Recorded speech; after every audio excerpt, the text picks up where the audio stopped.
Hello aspirants, in today's video we will discuss about mutagenesis, its types, how the previously encountered basic random mutagenesis is different from that of the advanced site-directed mutagenesis, its types, whether they are PCR based or any other techniques are involved in it.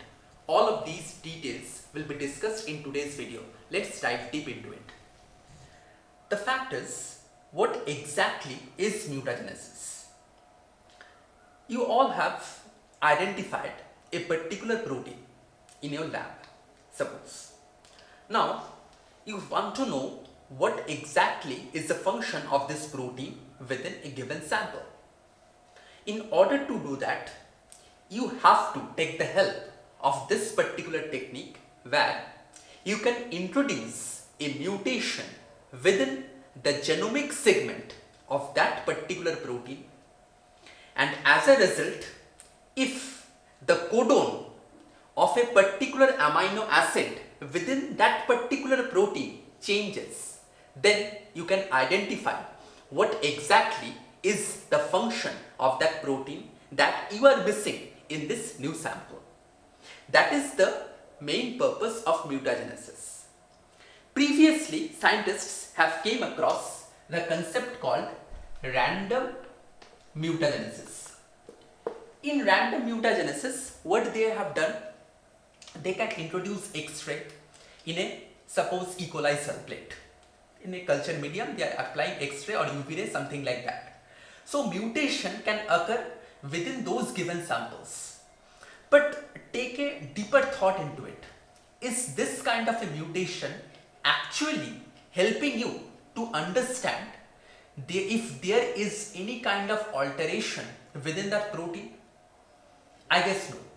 Because whenever this kind of alteration is occurring, then the overall mutation implicated by UV ray or X-ray is very random. It can occur in any of the cells, any of the proteins, but it is not specified. So, based upon it, scientists have introduced a new concept of mutagenesis, which is the site-directed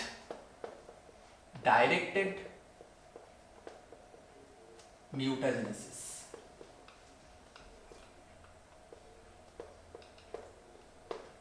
What is the basic mechanism behind it? In site-directed mutagenesis, you can introduce a specified mutation within a particular protein at the genomic level. How can it be done? First, you need to construct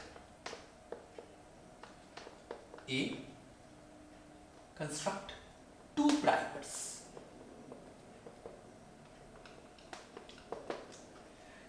These two primers must contain our mutation, our desired mutation that we want to introduce. Then what is the mechanism after that? Next we need a vector. It can be M13, it can be bacterial artificial chromosome, etc. Any of it. So suppose our gene of interest, just like the typical cloning mechanism, we will introduce our gene of interest within the plasmid or any kind of a vector, and we will clone it. The typical mechanism of cloning. So now suppose this is our vector and there lies our gene of interest,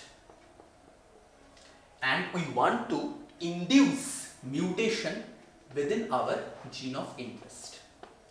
This is the basic purpose. So what should we do?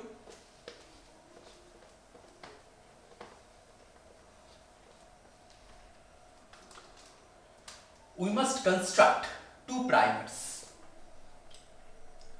First,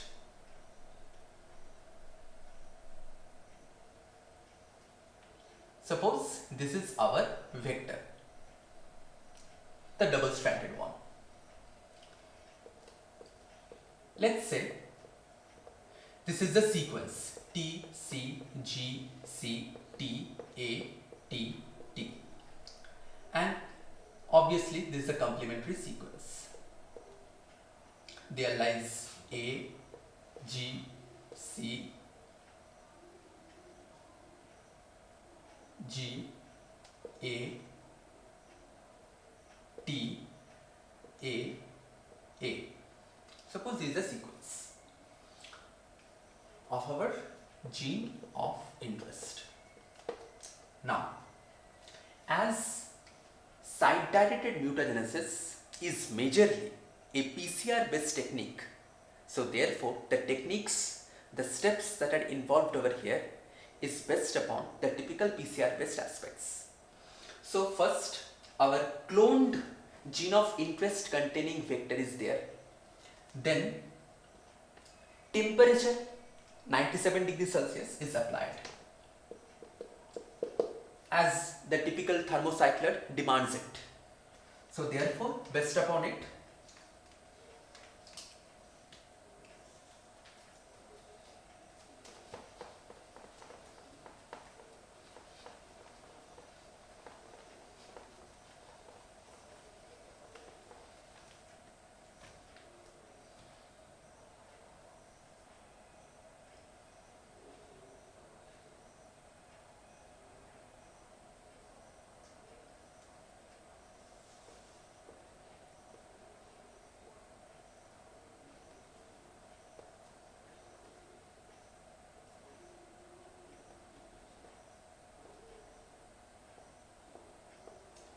these two strands got separated from each other. Now what will happen? Our constructed mutagenesis induced primers they get annealed with this region.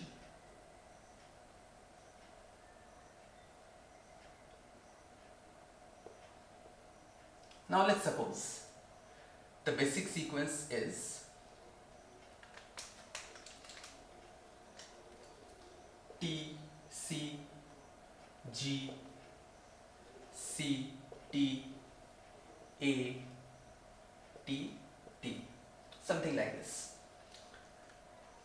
Our introduced primer should contain, against T there lies A, then C, then not C, sorry, G, then C. Now, suppose in this particular region there is a C. So technically there will be G, but we are introducing a mutation within our primer. So therefore, let's say instead of G, here A is introduced. Against T there will be A again, against of A there will be T again. This is one primer. And in the other set,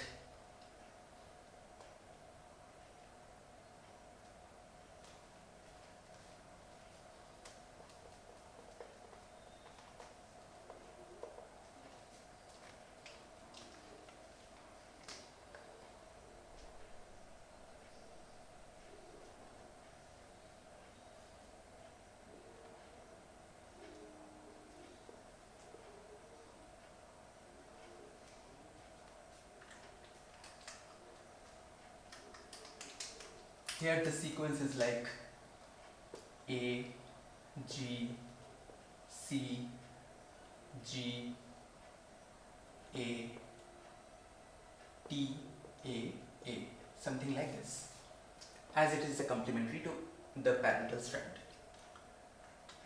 Now, this next primer that you are introducing must contain, suppose against A, we are getting T, against G we are getting C, against C we are getting G. But the problem lies here. Against C we are getting A over here. So for G, instead of G we can place C over here, but Here the mutation is T. Why T? Because it has to be complementary. Now again, there lies G, not G, sorry, T, then A, then T, then T. So these are the segments that came under our aspect. Next, what will happen? The polymerization. That means these segments, the portion that are left behind, they will polymerize with the help of the typical DNA polymerase.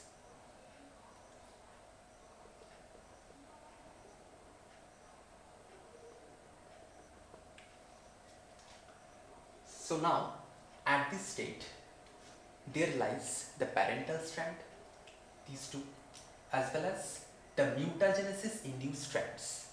But if parental strands are present, then it is very difficult for us to identify which of these strands they are actually providing us with the mutation, and we will be confused whether mutagenesis is at all involved or not. So for this, we need to initiate the mechanism of digestion. After digestion, the parental strand will get cleaved, leaving us only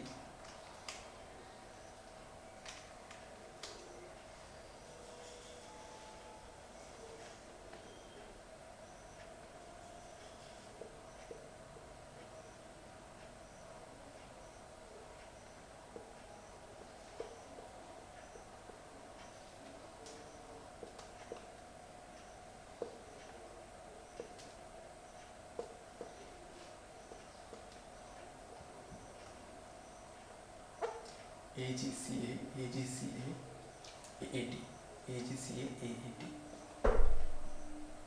AGC, AAT, AGC, AAT, AAT.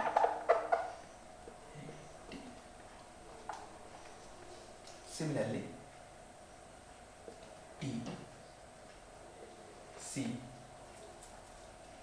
G, T, T,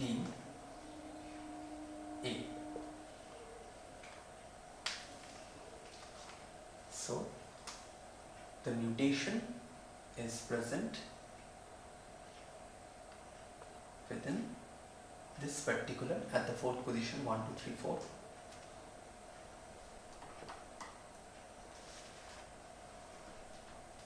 This region, and the rest of the unit will be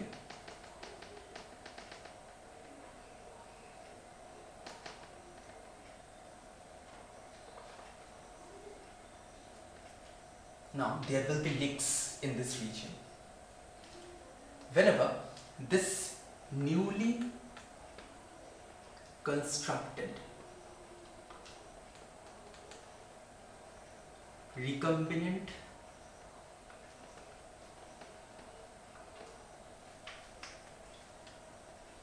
mutagenized plasmid or vector is introduced into E. coli cell, initiating transformation, then we can easily identify which of these strands, or which of this particular unit, or which of these particular plasmids should contain our mutagenized proteins, and what will be the effect that we are supposed to get from the protein that we have induced mutation within. So this is how the entire mechanism of site-directed mutagenesis takes place using a simplest PCR-based technique. Here we have discussed about point mutation. There are other aspects of mutation like transposon mediated mutation or transposon mediated mutagenesis, or like non-PCR based, like restriction induced mutagenesis, something like that. And another thing you need to understand that these nicks that I have previously talked about, when they are introduced within the E. coli cells, they will use E. coli host ligase for this ligation mechanism within the nicked region. So this is how the entire mechanism of site-directed mutagenesis using PCR can be established. If you want a more detailed account of the rest of the types of site-directed mutagenesis, like the transposon-mediated, where inversion or insertion or deletion like mechanisms are involved, do comment in the comment section. And if you find this video interesting as well as informative, share with all of your batchmates. And always remember, stay focused, build concepts and track progress. Sure, fine.